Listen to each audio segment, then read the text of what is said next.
Group tasked with saving our Northwest orcas issued its final recommendations to the governor. Cairo 7's Graham Johnson went to the task force's meeting last night, or the meeting today, that is. And Graham, there is a lot at stake here. Yeah, the southern resident killer whales, Steve, this is their home waters behind us. But, you know, there are so few of them. You can live here for years and never see them in the wild. This mural on the Edgewater Hotel reminds us of how iconic they are. And as a big task force wraps up its work, they keep dying.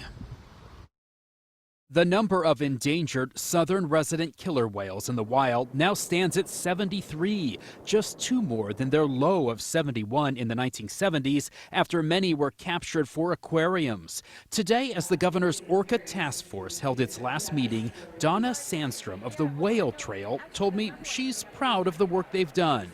And I'm super worried.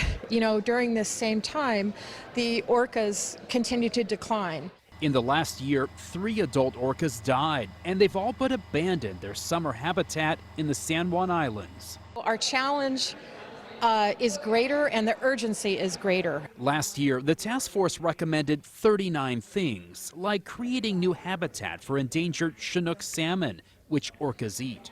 We do need increased habitat in both the freshwater areas and the marine areas. There are new tools to help ships and ferries avoid orcas. You click report sightings here.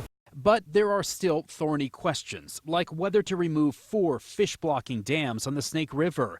And a federal study found protected sea lions and harbor seals are booming, eating more Chinook salmon than people catch. Is it time to start shooting seals and sea lions? Well, it's time to say that, yes, it's a problem. And if we're going to, things have to be done in balance. You can't have something at optimum that feeds on an endangered species. Today, the task force wrote some additional recommendations and talked about how to monitor progress toward recovering the orcas after it stops meeting. The governor is expected to evaluate these new ideas as he plans his new budget in the coming weeks. Live on the Seattle waterfront, Graham Johnson, Cairo 7 News.